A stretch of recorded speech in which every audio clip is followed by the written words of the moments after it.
창세기 16장 1절로 6절 조금 전에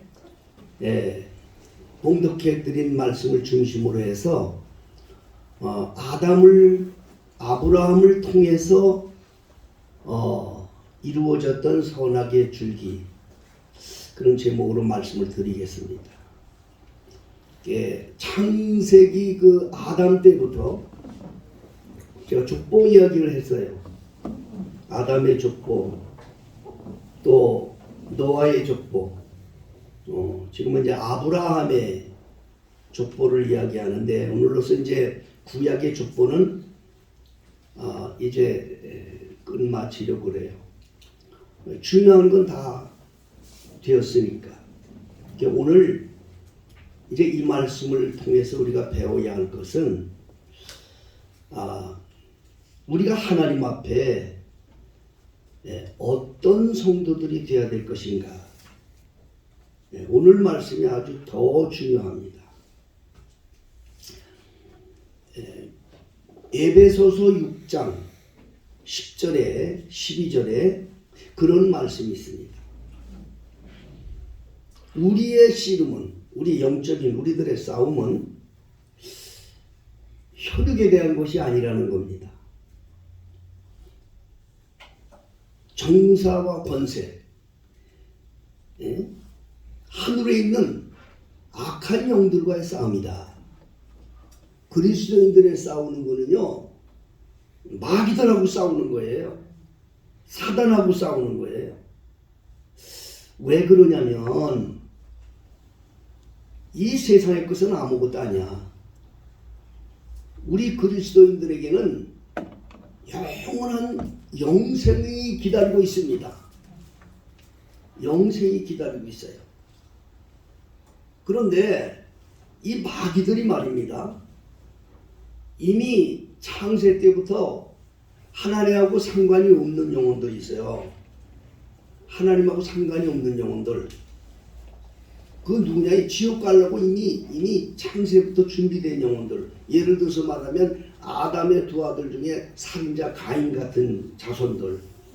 아주 이미 멸망으로 보내려고 하나님께서 창세 때부터 예정된 그런 그 영혼들은 신경도 안 써요. 그건 지옥으로 가려고 태어난 것들이니까. 지금도 마찬가지예요. 지금도 하나님하고 상관이 없는 영혼들은 죽은 영혼들이기 때문에 신경을 안 써. 불신자들, 이방인들 신경을 안 써. 사단이 누구를 신경을 쓰느냐?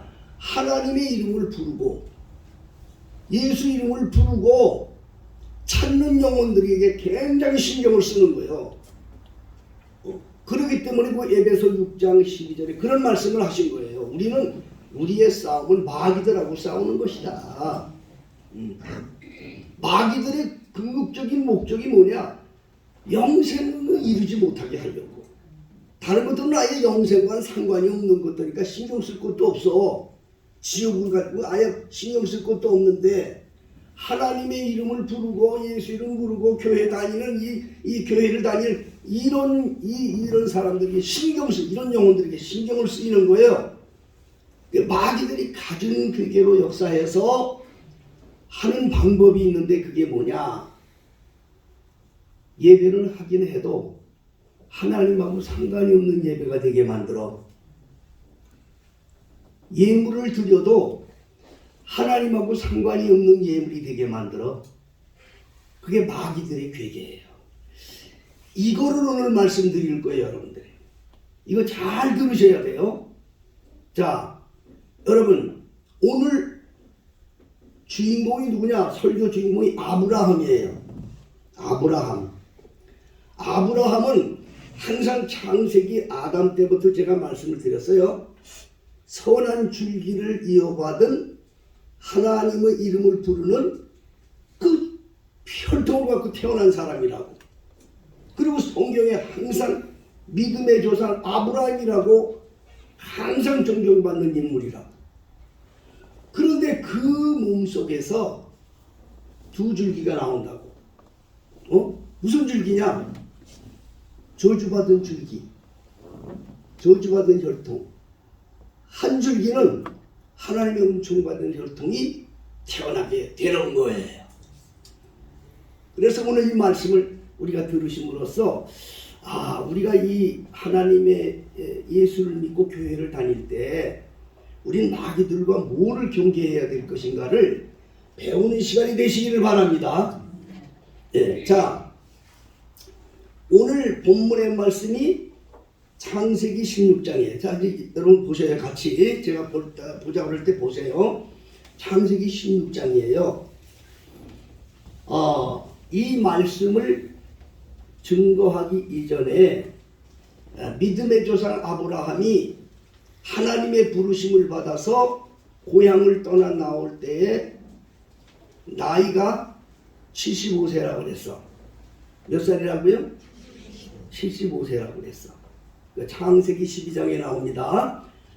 아브라함을 창세기 12장 1절로 4절에 보면 그가 고향을 떠날 때 그 나이 75세였더라. 그랬어요. 75살이었어요. 그래서 아브라함이 고향을 떠났습니다.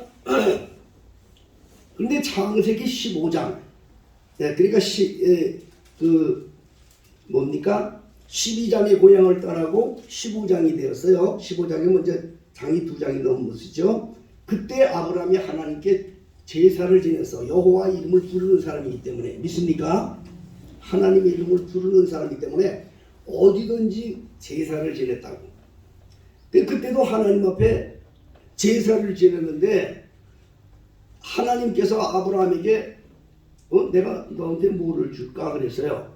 그러니까 아브라함이 저는 바랄 거 없습니다. 내가 어렸을 때부터 기르는 엘리멜렉이라고 하는 그 종이 있는데 너 기업을 물려받을 사람입니다. 그랬어요.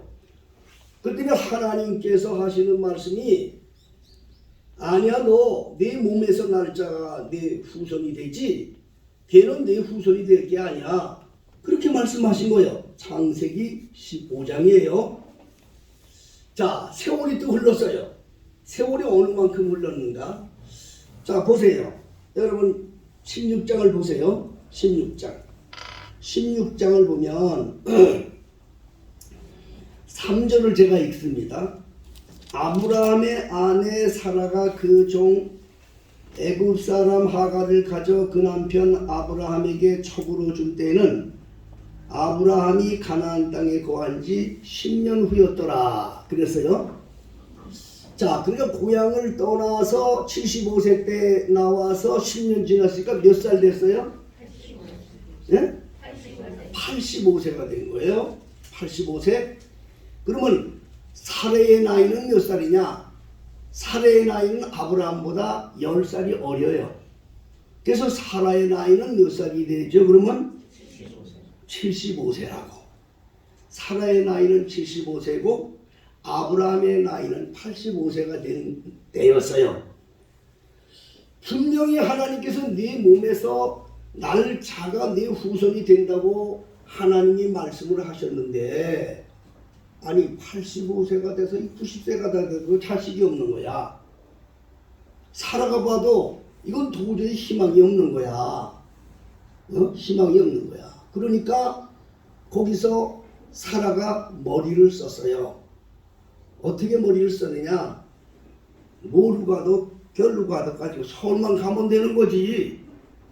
이 남편의 씨에서 난 게 유산을 받는다고 했으니까 자기한테는 도저히 자식이 나올 게 없으니까, 날 수가 없을 것 같으니까 첩을 붙여서 그 첩을 통해서 자식을 낳게 하자. 첩은 젊었거든요. 누구냐? 첩이 누구냐? 자, 여기 보세요. 16장 1절을 제가 읽습니다. 아브라함의 아내 사라는 생산치 못하였고 그에게 한 여종이 있으니 애굽 사람이요 이름은 하갈이라. 그랬어요. 자, 뭐 어찌됐든 남편 씨만 받으면 되잖아. 응? 그래서 하갈은 사라는 여종 하갈을 남편을 줘서 자식을 낳게 하는 거예요. 그런데 그 자식이 이스마일이라고 하는 자식이 나오는데, 영원토록 후에 하나님의 약속으로 받을 이삭, 자기 본처에게서도 자식을 줬습니다. 100세 때 원수가 돼. 세상 끝날 때까지 원수가 된다고. 오늘 이 말씀을 들으면 여러분들이 과연 우리가 하나님의 말씀대로 살아야 되는 게 얼마나 중요한가 하는 것을 깨닫게 될 거예요. 자, 그러면 하와가 여종으로 줬다는데 그 여종이 누구냐? 여종의 신분이 누구냐? 참 이것도 배워야 됩니다. 여종의 신분이 누구냐? 16장 1절에 보면 한 여종이 있으니 애굽 사람이요 이름은 하갈이라. 애굽 사람, 애굽 여인이라 그런 거예요. 애굽 여인이 종으로 있었단 말이에요. 그러면 애굽의 여인을 어떻게 종으로 가지고 있었느냐? 이것부터 여러분들이 아셔야 돼요. 아브라함이 고향을 떠나서 가나안에 구할 때 큰 감흥이 들어서 애굽으로 들어갔다고. 근데 애굽의 왕이 창문으로 보니까 아브라함의 아내가 엄청나게 예쁜 거야. 그때 나이가 75 되니까 자기보다 10살이니까 아마 65세인데 아마 예뻤어. 우리 베델교회 루디아 여전도 애들만큼이나 예뻤던 것 같아. 이럴 때 한번 웃어줘. 나이가 65세인데 예뻤어. 그러니까 이제 애굽 왕이 가서 그 아내를 자기 아내로 취하려고 하는데 이거 남의 아내니까 취할 수 없잖아요. 그러니까 아브라함한테 가서 물었어. 누구냐 했더니 내 누이 동생입니다. 그랬다고.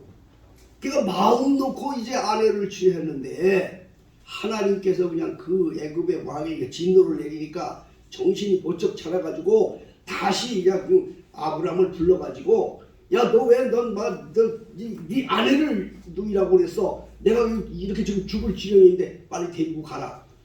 그리고 데리고 나갈 때 그냥 보낸 게 아니고 그 모든 재산까지 다 거기 있는 그 재물을 그냥 산더미 같이 싸주면서 한마디로 요즘으로 말하면 그걸 뭐라 그래? 어느 생각이 안 나? 뇌물이 아니고 있잖아. 왜 저 남의 아내 취해갖고 해주는 걸 뭐라 그래? 위자료. 위자료를 잔뜩 줬는데 거기에다 종들 여종까지 다 포함해서 줬다고. 그때에 하갈이 같이 나온 거야. 그래서 여종이 된 거야. 그 애굽 여인이라고 말이야. 근데 그 애굽 여인의 그 애굽이라는 말이 원래 히브리어로 미스라임이라는 뜻이야. 무슨 뜻이라고? 미스라임. 그리고 애굽의 그 애굽 여인이 미스라임의 출신이야. 미스라임이 무슨 뜻이냐? 애굽이라는 말이 히브리어로 미스라임인데 창세기 10장 6절을 찾아봅시다. 창세기 10장 6절을 찾아야 이제 창세기 10장으로는 창세기 10장 이 창세기 10장은 누구냐? 우리가 지난번에 아담의 족보도 배우고 노아의 족보도 배웠지요. 그 노아의 족보의 중에 저주받은 아들이 둘째 아들 함이라고 그랬어요. 그렇죠? 둘째 아들 함이라고 그 저주의 혈통을 받은 거야. 그건 아주 하나님으로부터 이미 지옥의 자식으로 하나님이 그 멸망의 자식으로 만든 족속이라고. 그 함의 족속의 이름이 나와요. 10장 6절 보세요. 10장 6절 보면 함의 아들은 구스와 미스라임과 붓과 가나안이요. 무슨 말인지 아시겠어요? 그러니까 저주받은 함의 혈통을 받고 세상에 태어난 여인이 하갈이야.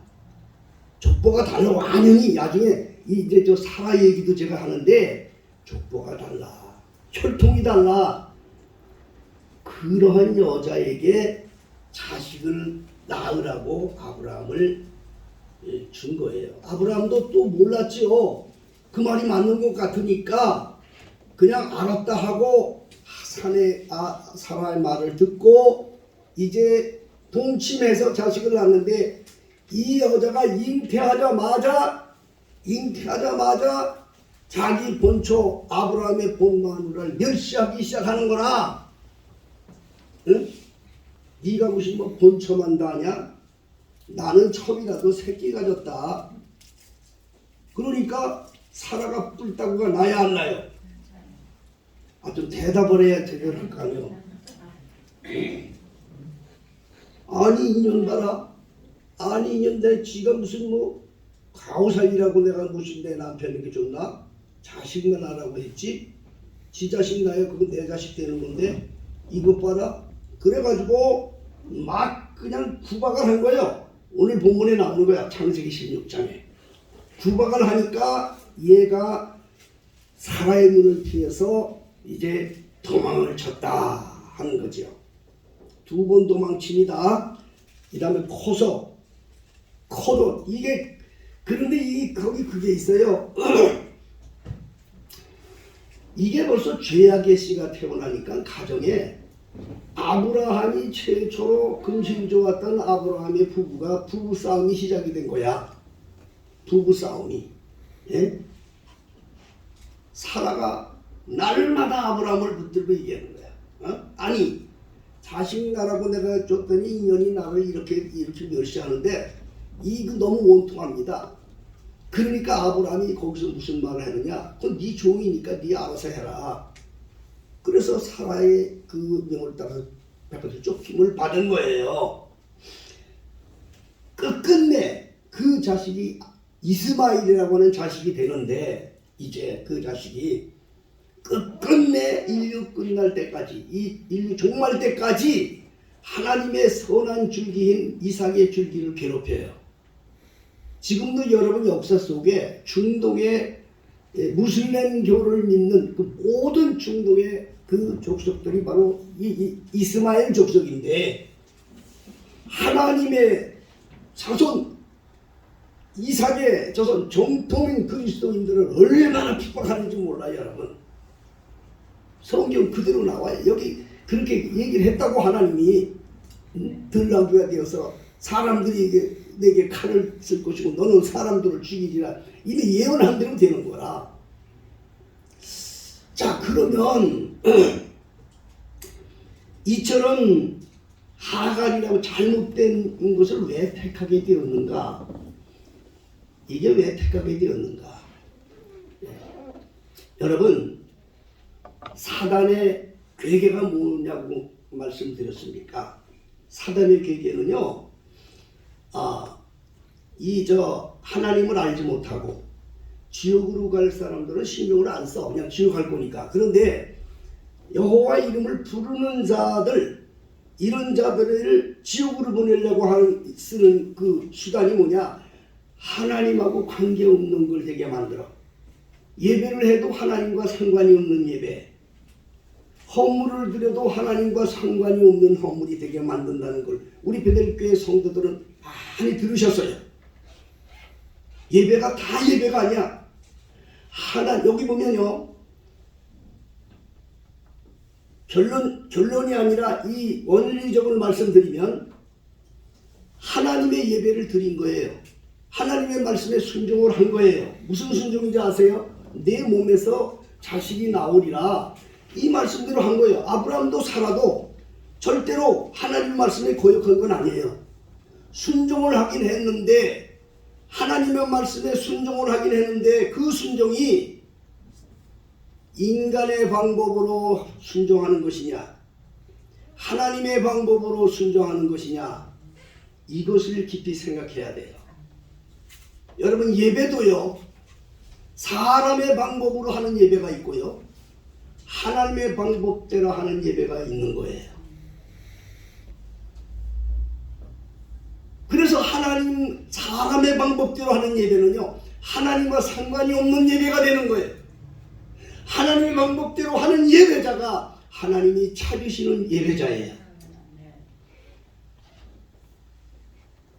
그러면 현재 이 사라는 자식을 준다고 하니까 하나님의 방법을 기다리는 것이 아니고 사람의 방법으로 자식을 낳으려고 했다 이 말이에요.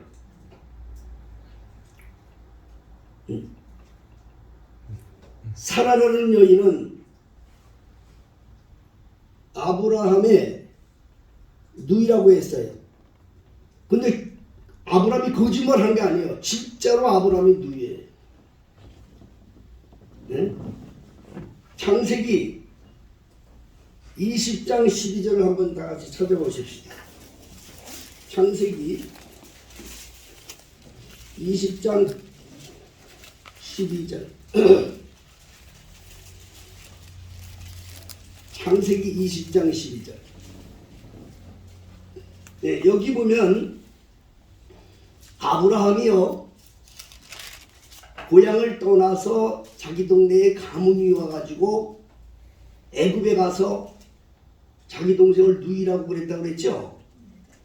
그래가지고 하나님이 도와주셔서 다시 찾았는데 위자료를 받고 수지가 맞았어요. 그렇죠? 그런데 한 번 또 가데스라고 하는 그랄에 또 이제 가게 됐어요. 근데 그쪽에 있는 그랄 왕이 또 아브라함의 아내를 보고 탐이 나가지고 자기 아내를 삼으려고 불렀어요. 근데 그때도 아브라함이 또 그렇게 얘기했어요. 누이라고. 근데 그래도 하나님이 또 벌을 내니까, 꾸에 벌을 내리니까 그냥 다시 또 아브라함을 불렀고, 야, 너 네 아내를 왜 누이라고 그래? 그래서 내가 이 또 하나님 앞에 범죄할 뻔했잖아 하니까 이 아브라함이 대답한 말이 창세기 20장 12절이 나오는 거예요. 여기 뭐라고 나오는지 아세요? 그는 실로 나의 이복 누이로서 내 처가 되었습니다. 자, 여러분, 그러니까 이 하갈과 그 신분이 전혀 달라요. 네, 사라는 정통 셈의 족속, 하나님의 은총을 받은 셈의 족속, 그 족속의 혈통을 그대로 이어받은 여인이었고, 하갈은 저주받은 혈통, 함의 족속에 저주받은 혈통을 받은 여인의 피를 갖고 태어난 여인이기 때문에 두 여인의 신분은 전혀 다른 거였어요. 그 사라의 몸을 통해서 하나님이 주시겠다고 하는 거야. 그래, 하나님께서 마침내 이제 사라에게 잉태해서 자식을 낳게 하시는데, 그때 나이가 몇 살이냐? 아브라함의 나이가 99세, 그리고 사라의 나이는 10살이 어리니까 89세. 그때에 다시 나타나셔서 약속을 하고, 아브라함의 나이 100세 때, 사라의 나이는 90세 때 자식을 낳게 됩니다. 오늘 여기서 우리 여러분들과 함께 말씀을 통하여 은혜를 받을 그 중요한 요점은 그거예요. 하나님의 방법대로 주님을 찾고, 하나님의 방법대로 예배하고, 하나님의 방법대로 헌신하는 성도들이 되자. 이거 분명한 걸 알아야 돼요. 응? 인간의 방법대로 똑같아요. 예배는. 오늘날 그걸 하셔야 돼요.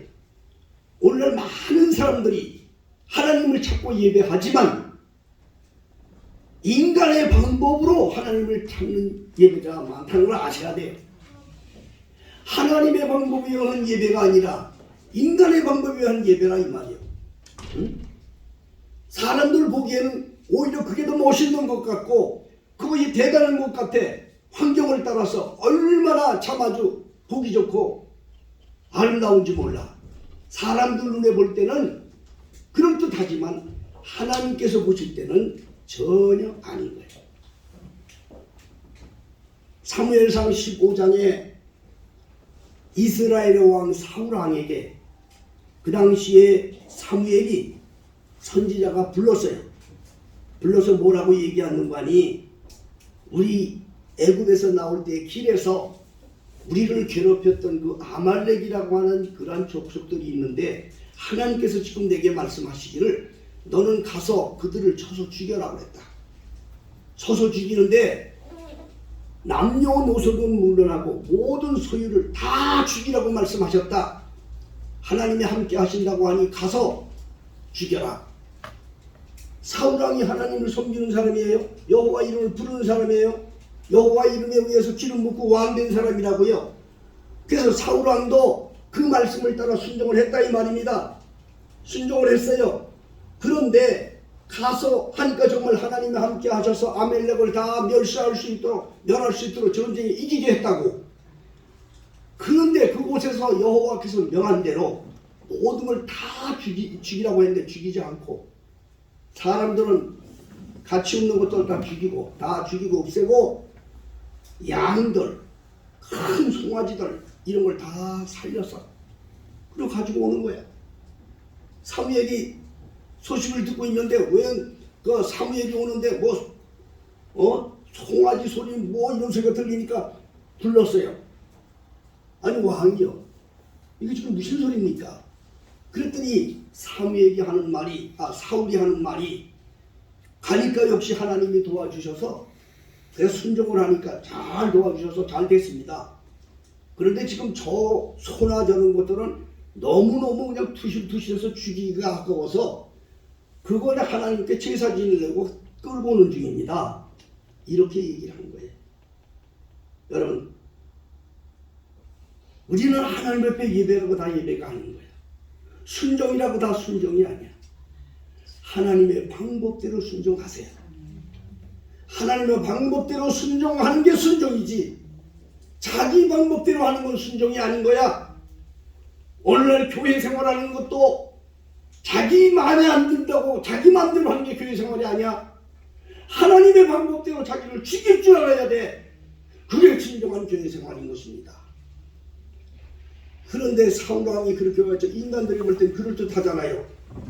그 말 한마디로 사무엘 선지자는 사울왕에게 하나님이 주신 말씀을 전하게 되는 거예요.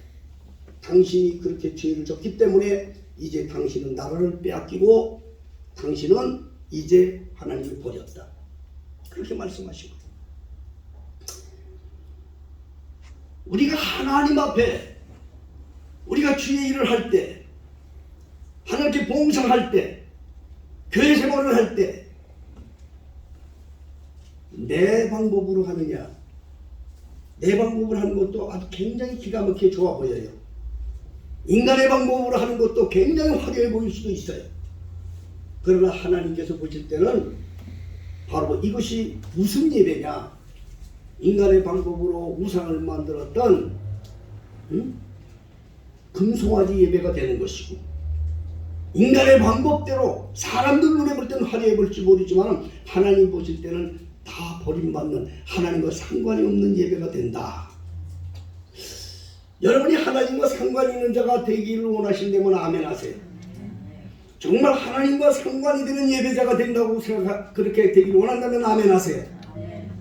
하나님이 원하시는 예배자, 하나님이 상관하시는 그런 예배의 이론이 되기를 원한다면 하나님의 방법대로 해야 돼.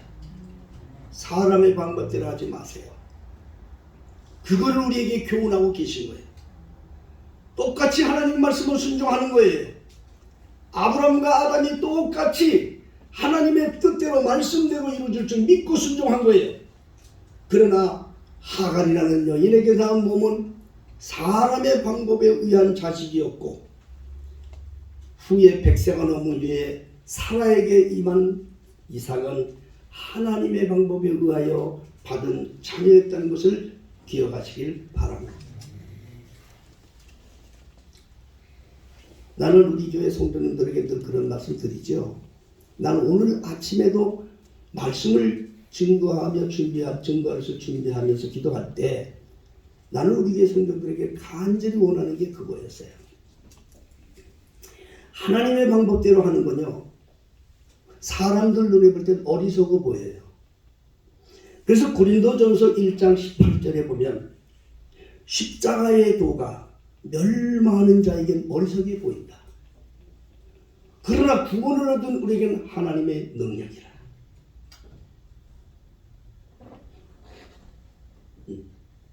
나는 우리 베들교회 성도들 그 먼 곳에 이사해도 정말 말씀대로 순종해서 이렇게 움직이지 않고 온 성도들이 100% 하나님을 찾는 모습을 볼 때 사람들의 눈으로 볼 때는 어리석은 것들이, 그러나 하나님의 눈으로 볼 때는 바로 이게 하나님을 섬기는 법인 걸 깨닫기를 주여 축복합니다. 하나님의 말씀대로 순종하려면 첫째 자기를 죽이지 않으면 안 돼.